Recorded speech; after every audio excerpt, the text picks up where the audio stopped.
Insights, knowledge, and wisdom I treasure. I have known Suzanne for more years than I can count.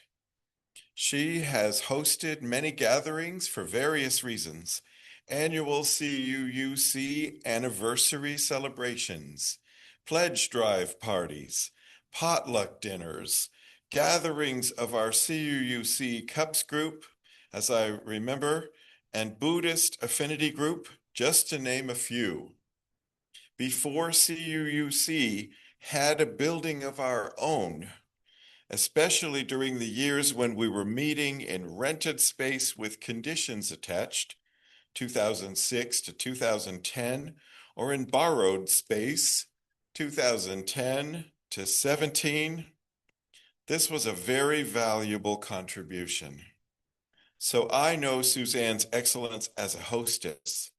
Also, I have been her pet sitter for numerous well-loved animals, dogs and cats, at 3 to 4 different homes that she has inhabited, though not simultaneously. There's been a parade of animals that I've gotten to know, thanks to Suzanne. Currently, she has a cat named Lucy. Lucy's a black cat, and I have been Lucy's pet sitter once, but it was a brief encounter because Lucy did not show herself the entire time. I knew she was there, as my nephew told me one time when he was my pet sitter and I was out of town. When the water bowl and the food bowl go down and the cat litter box gets filled, you know there's a cat there. Lucy was being coy. I hope to get to know Lucy better. Suzanne left our area for a period of time after retiring from a long career as a local attorney specializing in family law to join her daughter and grandson in New Mexico for a period of years. But more recently, she felt the call of Florida and was drawn to return to us, finding a home again in Port Orange, her preferred neck of the woods. All of the homes I mentioned previously were in Port Orange. And finding our church again here in New Smyrna. Suzanne is a world traveler who has lived abroad and loves experiencing other cultures. Her home contains furnishings from around the world, which I adore. And she is widely read. She hosts our own CUUC Shakespeare group meetings here at the church, bringing the old bard to life again and again and exploring the timeless wisdom that makes his plays more than pageantry, but vivid analysis of human nature. Please help me welcome her.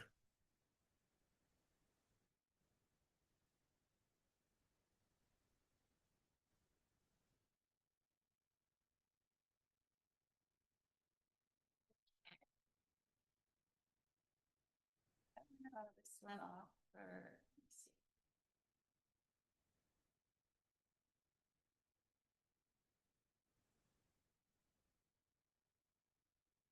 see. Okay, so this service is different from our usual services. We're going to try what we've dubbed Congregational Conversations. That used to be called discussion, but some people didn't like discussion, so. Congregational conversation. That means I'm not lecturing to you as our usual practice is, but I'm going to moderate a discussion.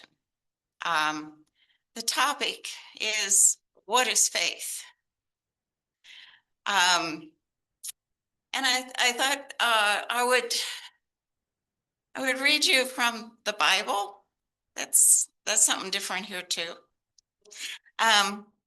This is from the International Standard Version, which I found a little more easy to understand than the King James, at least for this this particular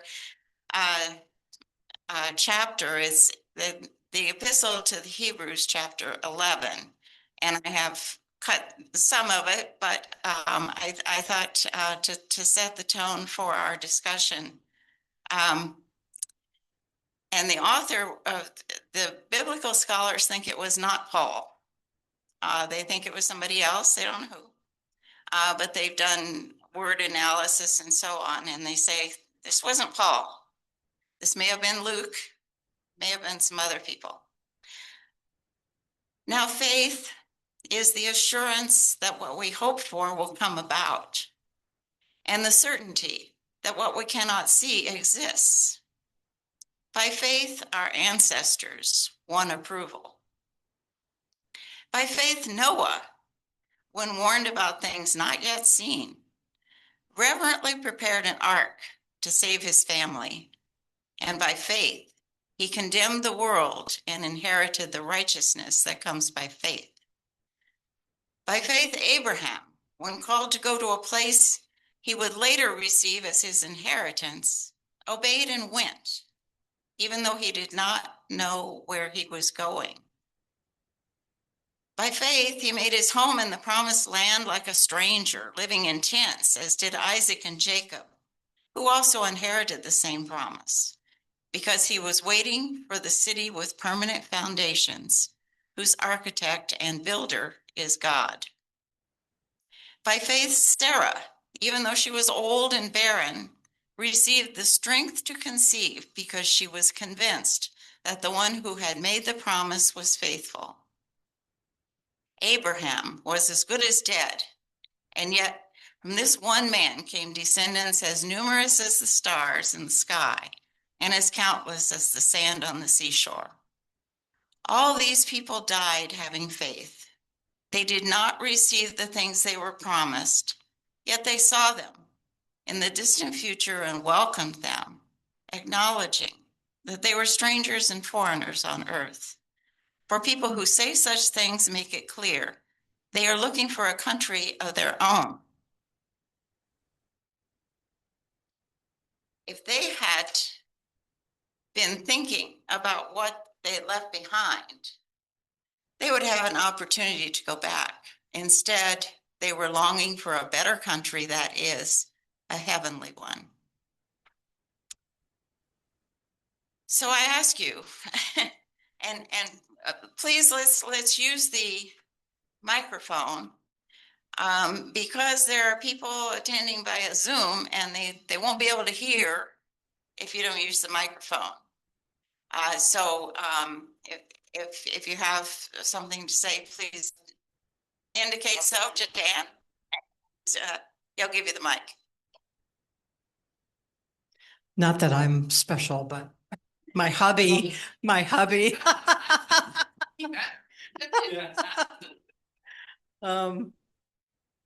I wrote down some thoughts because I've been thinking about this for a couple of days now. And this morning I thought I had a piece of paper and a pencil to write it down, but I didn't.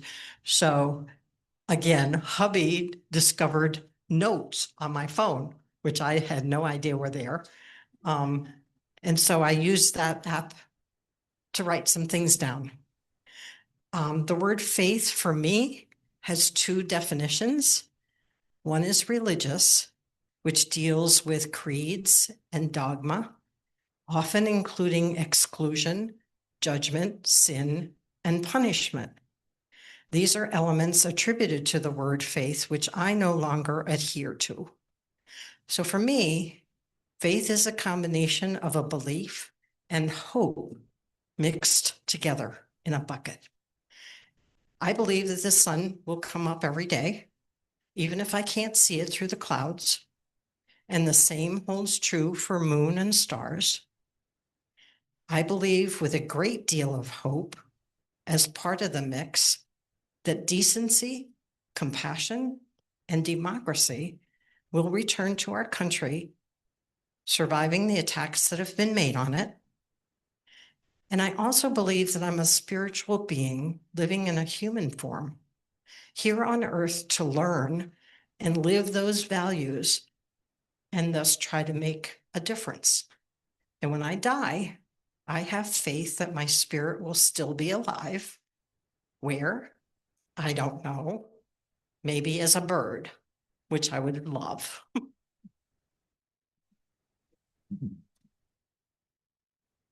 I'm going to follow real quick. We went and saw the Odyssey yesterday, and faith is the assurance that what we hope for will come true was the theme throughout it for Odysseus and for Penelope. They both had faith that they would be together again. And it happened. And if you haven't seen it, spectacular. Awesome movie.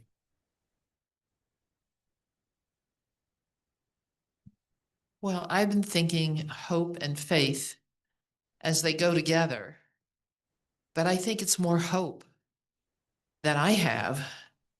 Keep trying to have faith, and I think, well, maybe I have faith because of the hope that I have, and I do what I can.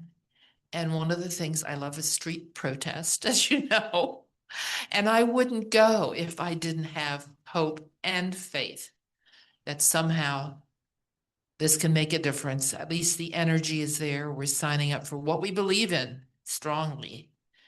And that you can feel that when you go to a protest, which is why I love being with those people that care that much.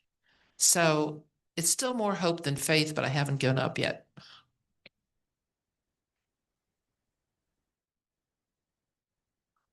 I have a very short definition of faith, which I think it summarizes everything has been said, but just I like things short. Faith is a belief without proof, that is, without empirical evidence. So we don't know whether it's going to exist. We don't know if it's going to come about, but we believe it will. And there is absolutely no empirical scientific evidence of that future. We just believe that it will happen. So it's very different.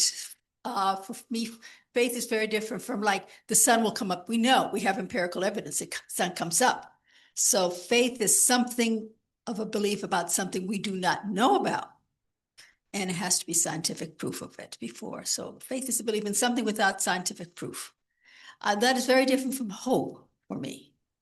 Hope is a feeling that all will be well in the end. That's, and so the opposite of faith is skepticism. The opposite of hope is despair.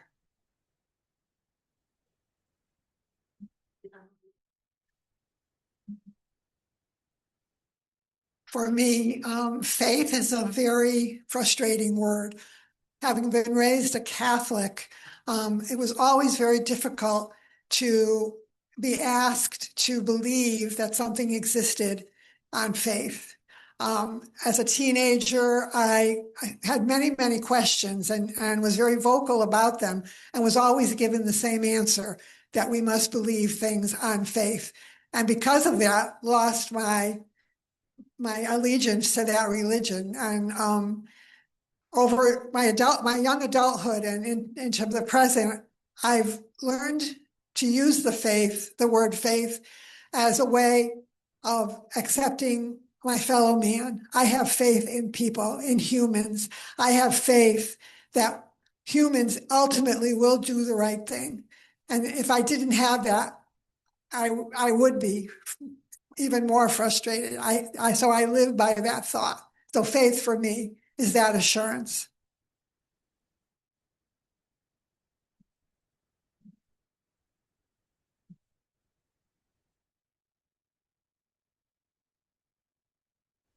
Well, faith for me aligns with positivity. I mean, I think, every step we take is as personal beings. When we start school, when we marry, when we move to a new house, I think we trust in faith and are positive that it's going to work.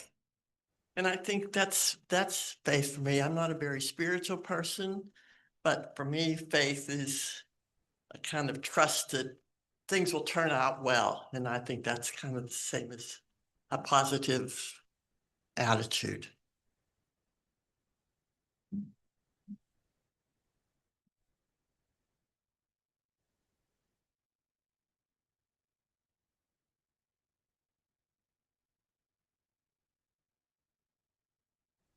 I believe that I really liked what you just said too. That really rings true with me. But I believe that there are basic laws built into nature, and one of them is evolution, forward progress, and it's built in. And when you act against, or when a society acts against an evolutionary direction, then it suffers. And there are wars, and there are all kinds of problems, and despair and pain. So being in accord with that law, a fundamental law of nature, which is evolution, is the key to happy, full life, as you've described. And it's an effortless process. I don't think it takes work, but it just takes aiming in the right direction. And that's faith.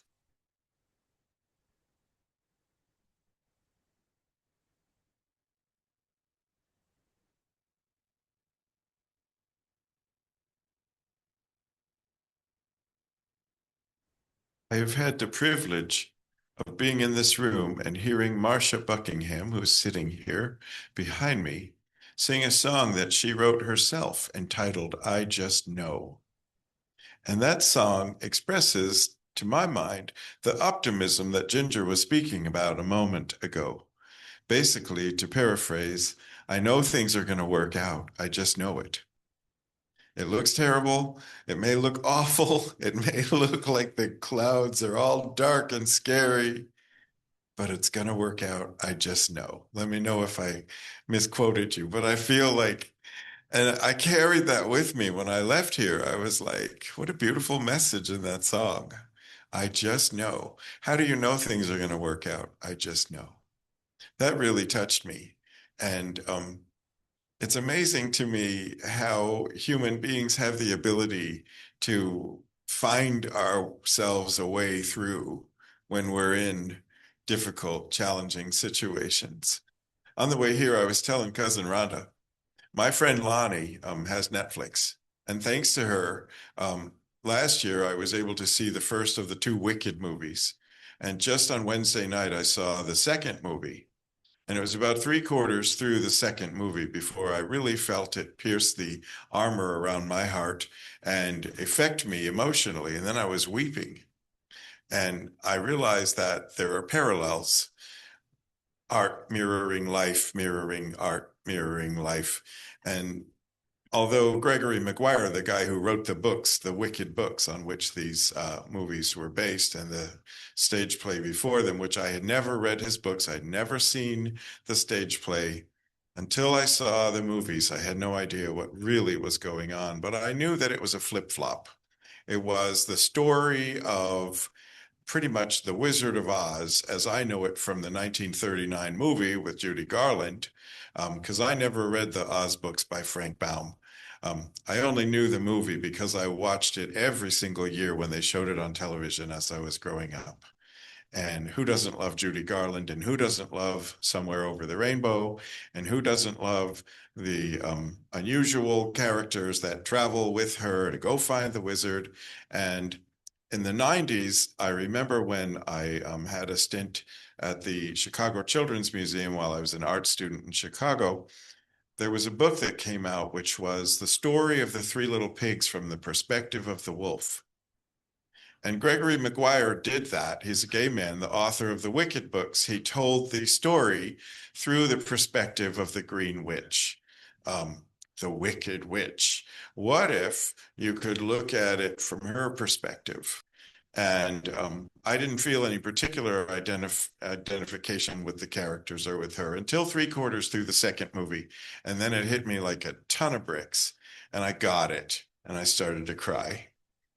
And I realized that Maguire's characters and the characters that many people got to know in the stage play and raved about to me for decades, which I never bothered to see, they find themselves living in an authoritarian system. And the wizard is kind of like the big brother in Orwell's 1984 who controls everything. And finally, you realize that these characters have to find within themselves courage and heart and the ability to use their brains and their wit. which is the thing that draws a parallel between that movie with Judy Garland that I loved growing up and watched every year. So that really moved me. Here we are, and we have to find courage and heart and wit. And this connects to our need to have faith that we can find a way. We can find a way when the dark clouds gather. How do you know? I just know. Thanks for letting me share.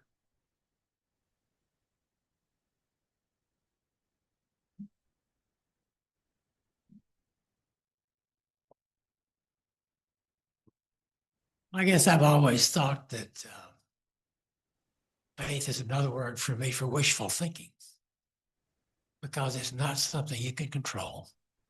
It's either going to happen or it's not. So it's wishful thinking. However, all of us, some of us a lot more than others, we need data. I want data before I do something. And data is obtained by observation. Data is obtained basically by setting up circumstances that you can control that will give you a result that you didn't know. And I believe us humans, we are wrapped around those two activities every day of our lives. We make decisions every day about something, or we're hoping something will happen tomorrow, or something won't happen tomorrow. So when I look at a human being, I don't think that faith or give me more data so I can make a decision is total in anybody. I believe everybody has varying amounts. Faith, wishful thinking, or give me data so I can make a positive decision based on real-term information. And it changes. The degree in my daily life of how much I just hope is going to happen that I can't control, or how much more data I need to do something, it really varies every day. No overriding faith, no overriding, this is based on information that is solid.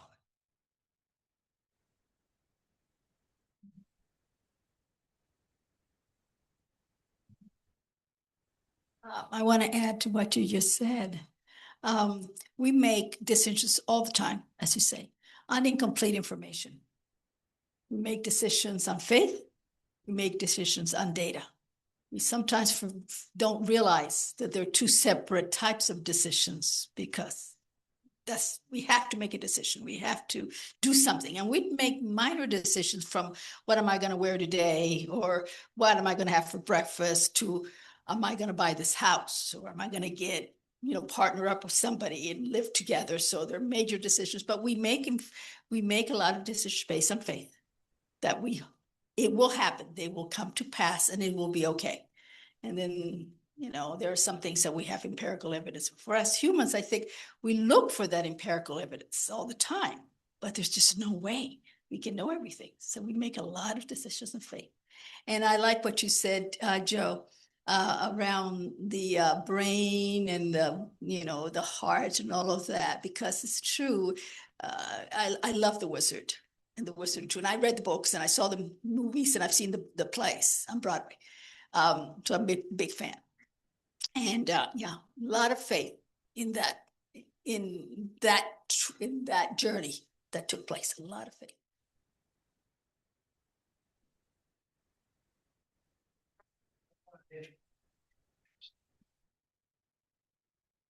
A lot of things boil down to like Apollo 13, as most of you will remember, because I certainly remember. But Apollo 13, people all over the world prayed for them. Praying for them wasn't going to do a damn thing for them. If they didn't have the information and the data that was pulled together in Houston from all over the United States, it wasn't just Houston. Data is what saved Apollo 13. And a lot of other.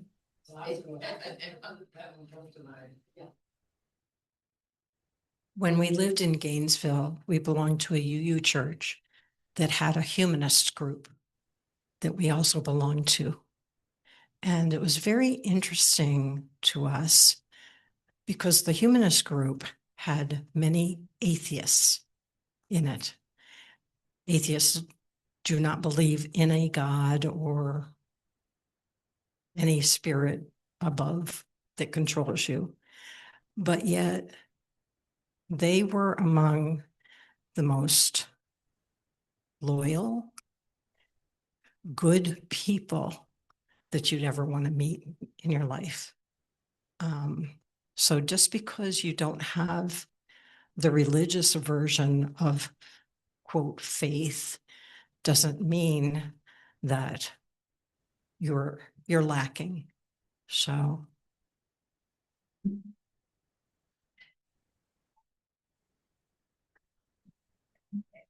I'm an atheist, okay, and I'm a humanist. And there's a lot of misconceptions. I have a sister, young sister, she's a fundamentalist religious, I mean, the Bible is the final authority. So of course, we used to have many interesting conversations, which we do not do anymore. But I remember one time she said she couldn't believe that I had such wonderful children. I had raised some good moral children when I was not Christian.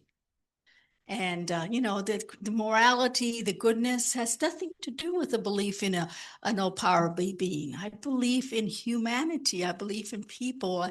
So there's a faith and a belief in just fundamental human values.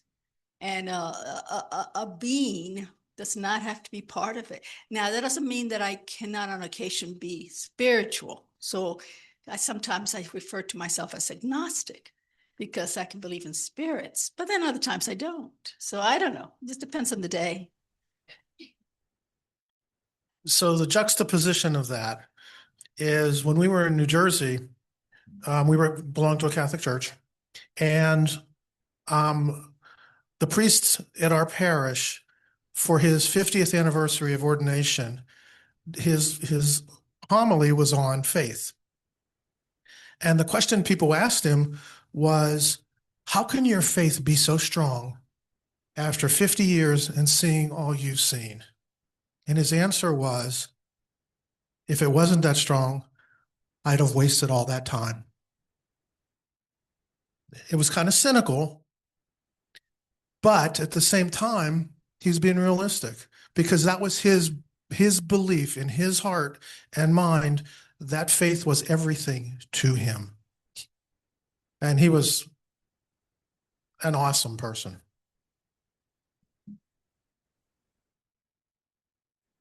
And it may actually follow what you were saying. I keep thinking about faith and faithful. What is faithful? So you can be faithful to an idea or a religion. You can be faithful to a person. You can be faithful to the things that you care about and love. So how do faith and faithful support each other?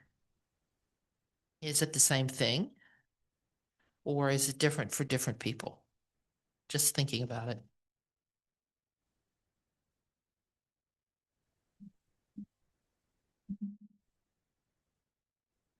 Going back to how we started from the words from the Bible, I always felt that the faith that the people had, or that was presented in Bible stories, only urged the people, the groups of people, to do remarkable things. It wasn't God who led them out of the desert. It was the people struggling and working with that faith maybe in the back of their mind that they would be able to do it, but it was they who did it.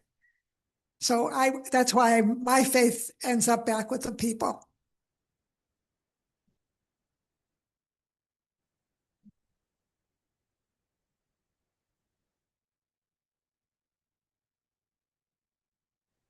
There have been so many talented people that I've gotten to know over the years since I've been coming here to CUUC and getting to know people more through volunteering. And I'm thinking about an instance that happened, I don't know, maybe 20 years ago. I was asked to participate in a one-act play, a skit that we were putting on at the Pledge Drive kickoff dinner, which was hosted by Suzanne at her house off Madeline in Port Orange. Debbie Zill helped us to do a one-act play based on, of course, The Wizard of Oz, which was a skit about finding a home in a Unitarian Universalist congregation. And Nancy McCormick, who has passed away and was also, like Debbie, a long-time supporter, both through volunteerism and in other ways, of the Little Theater here in New Smyrna. Nancy and Debbie said, well, we'll help create this production. And they asked me to play a role because I'm known as a ham. I said, what role do you want me to play? And of course, they told me they wanted me to play the Cowardly Lion. And I said, what on earth shall we do for a costume? And Debbie said, we don't need a full costume. She says, I'll fix you up. We will do this on a minimalist scale. And Debbie created for me a wonderful headband with ears and a wonderful tail that could be pinned to my clothing so I could move it around as I played the Cowardly Lion. And we sat down to talk about this one act performance. And I said to Nancy, in all seriousness, what is the motivation for my character? She said, are you a method actor? I said, I don't know. What's the motivation for my character? And she said, what is the Cowardly Lion lacking? And I said, courage. And Nancy said, take a look at the script, because your lines are, the Cowardly Lion character says, I grew up in a family that had faith traditions, but the traditions of my forebears, the kind of church that my ancestors went to, doesn't feed my needs spiritually. So I'm seeking. And he comes into a Unitarian Universalist congregation, which, hallelujah, feeds his spiritual needs and gives him both a sense of community and connection and spiritual food, which is what keeps me coming back to our congregation and to Unitarian Universalism. So I said, okay, now I understand. I see the motivation. I see my character now. And also, it was a really great costume.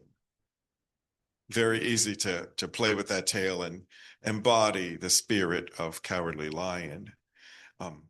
And yeah, it gave me a new perspective on what is courage.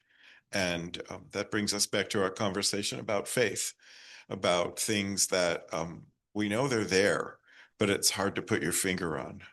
Again, thank you.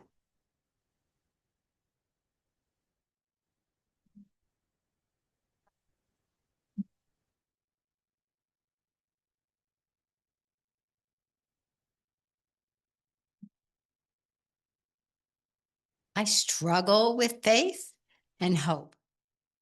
Sitting here today, thank you. It depends on what I'm thinking. Heaven help if I watch the news.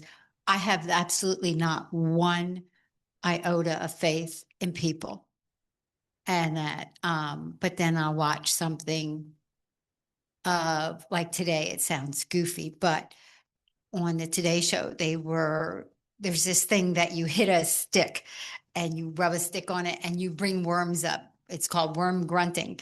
And that there's only 3 people that still do it in Florida, but they have a festival somewhere up North Florida, and they just do it because it's fun.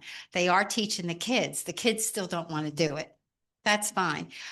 But it just gave me hope that, they're passing on what they know. So I know there's things that my parents, my grandparents, great grandparents have said to me. And I, of course, being a kid, you're like, yeah, roll your eyes. Sure.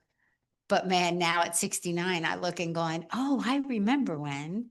So I have faith and I have hope and that, but I still find, I still battle with the 2 words together. I don't know why I don't think faith and hope are the same, but I kind of put faith as it's a religious thing and hope is not. So I think that's why I'm battling with myself and that, but yeah, it just kind of depends on my thought at the moment. Do I have faith in people? Not always. And but then you'll see kids doing something. So I have faith that it will be okay. And that, or hope that it will be okay. So I guess I put faith as just a religious thing. And yeah, and hope not. And I'm kind of like you. I don't think there's anything out. I'm good. And so, which is real interesting when you talk to somebody who is extremely religious and very, very faithful. Our aerobics instructor, the water aerobics, one of them, oh, she is going to convert you come hell or high water. I just looked at her one day and said, I don't believe there's a God. So honestly, you're kind of wasting your time. Oh, she was. So I'm amazed I didn't get drowned. So, but she does avoid me now. So it kind of worked in my favor and that. So yeah. But I have a hard time. I struggle with what is faith and what is hope. But I think that like listening to everybody, I think that's what the thing is with me, is I think faith is just religion. Not having faith in like people. I have hope in people, but I think they're two different things in my world. What kind of kids are we raising these days that they don't want to go out and be a worm whisperer? I don't get that at all. Man. Yeah. Well, to a couple of points. One of them was you're talking about prayers don't help the Apollo people. Yeah, I'm with you on that. But I try to understand where people come from. We are like wired. We're hardwired to be superstitious, which is basically what all of this is. And so this is their way of handling that. A lot of people don't have a way to handle that kind of thing. So I try to look at it as, okay, hopes and prayers, yeah, big deal. But those people it's their way of putting positive energy into the universe. So I don't put people down for that. And so I had so many things. If I may quote the Bible, and speaking of which, I came from a family of Southern Baptists that then turned charismatic. And yeah, but I was very lucky that my immediate family was Unitarian. So I was brought up Unitarian. Yeah, we were the black sheep, definitely. But from the Bible, they do say faith.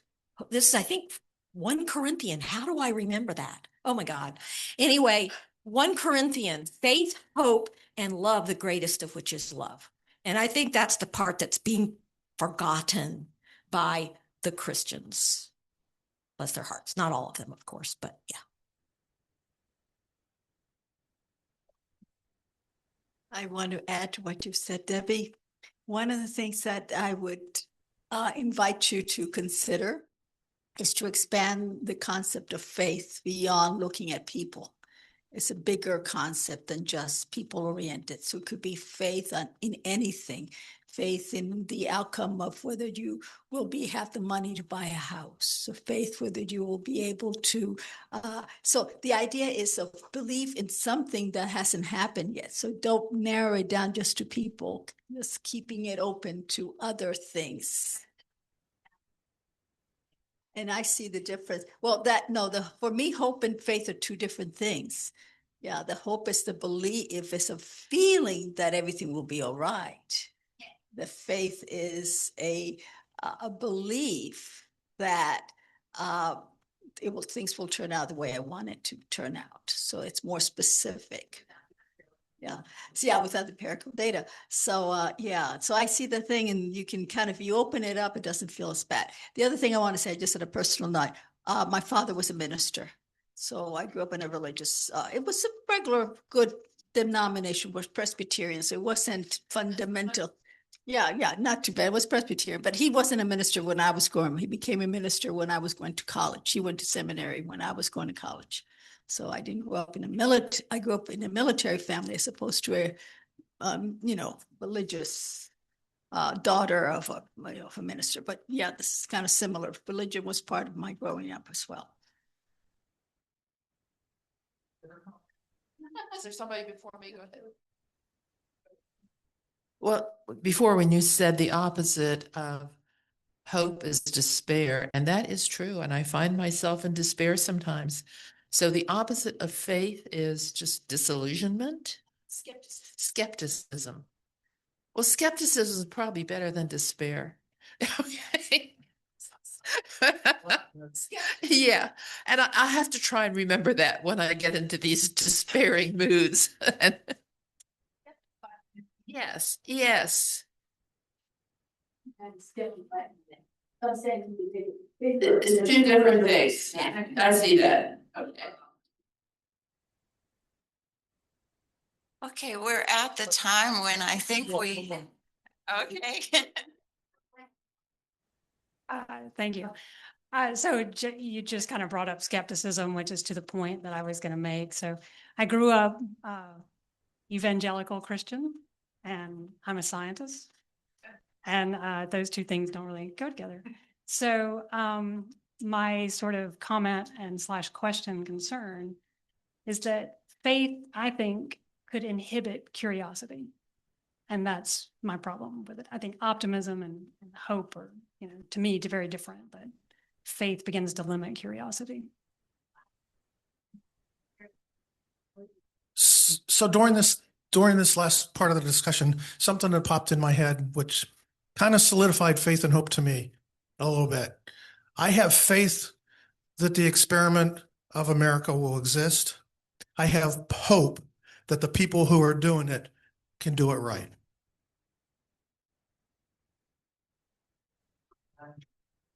Okay, thank you very much. This is a very worthwhile exercise, I think. And now we can extinguish our chalice if Dan will assist us in that.